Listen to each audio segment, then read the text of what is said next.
সেদিন বড় ভাই মাওলানা তারেক মনোয়ার মনে হয় বগুড়া এসে বলেছিল যে আমির হামজা অল্প কথা বলে। আরে ভাই, আপনি আমার মতো 3 বছর জেলে থাকলে আপনার শরীরও শেষ হয়ে যাবে। আপনাদের এখন নতুন নতুন ওয়াইজ জগল 1 ঘন্টার পরে ব্যাটারি ফিউজ। ওই হামজা এই বেটার বয়স আমার হাঁটুর বয়স না। আমি ইউনিভার্সিটি যখন পাশ করছি ও জন্মই হয়নি। ও আইসা শুনি 1 ঘন্টা পরে মনোজাত দিয়ে দেয়।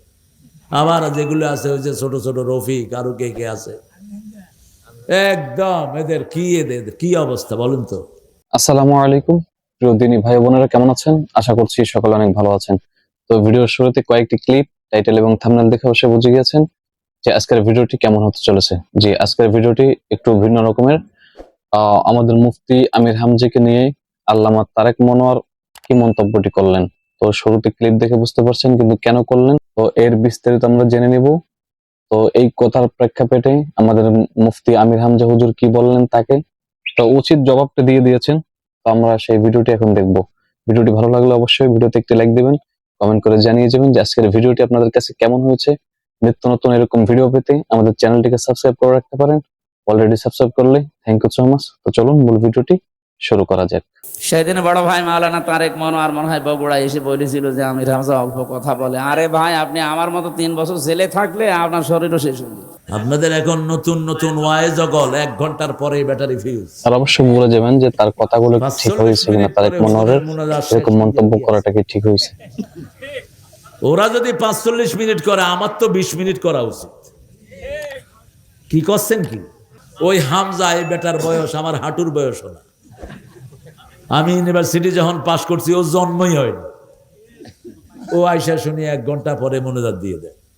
আবার যেগুলো আছে ওই যে ছোট ছোট রফিক আরো কে কে আছে, একদম এদের কি অবস্থা বলুন তো। 1.5 ঘন্টাও যায় না, কেন এত তাড়াতাড়ি ওয়াজ শেষ করো? একটা ওয়াজ করতে ছেলেদের বুক মাটিতে লেগে যায়। মানুষগুলো কষ্ট করে বহু দূর থেকে আসে, ঠিক না ঠিক?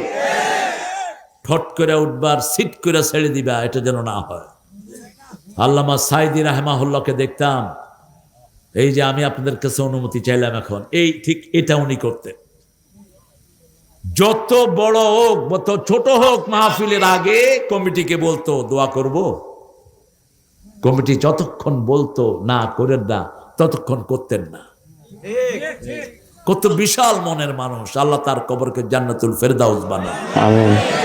রাত 11টা 12টা 1টা পর্যন্ত চালায়। কি বলে ও নিজেও বোঝে না, যারা শোনে ওরাও বোঝে না। আর আমির হামজা হুজুর যে কথাগুলো বলছে কথা বলা লাগবে আপনাদের কাছে কেমন লেগেছে অবশ্যই কমেন্ট করে জানিয়ে যাবেন। হয়ে গেছে।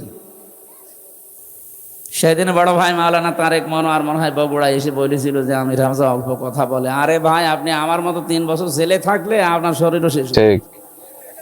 আপনি যে খাওয়া খান, আপনার মতো যদি খাইতে পারতাম তো ওই রকম শরীর হইতো।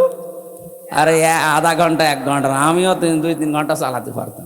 আমার শরীরই চলে না। সত্যি কথা বলছি, যে কোরআন শরীফ আমার সামনে, আমার শরীরই চলে না। এত চেষ্টা করছি স্বাভাবিক হওয়ার, কি পাওয়ার আলে বড়ি দিয়েছে জানেন? প্রতিদিন 2000-2500 পাওয়ারের বড়ি খাওয়া লাগছে। কারণ ভেতরে তো 3 বছর কোনো চিকিৎসা পাইনি।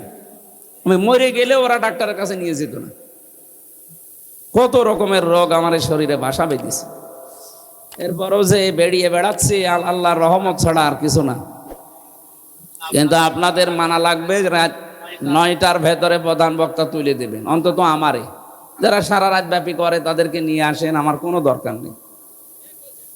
এরপরও যদি আপনি কথা ঠিক না রাখেন, আমি কখন থেকে কিন্তু বলছি যে আমার তুলে দিন, খালি আন্টি শান্টি করছে। রাত 10টা বাজাবে, জীবনেও আমি আসতাম না। আপনি রাত করে কি করবেন বলেন?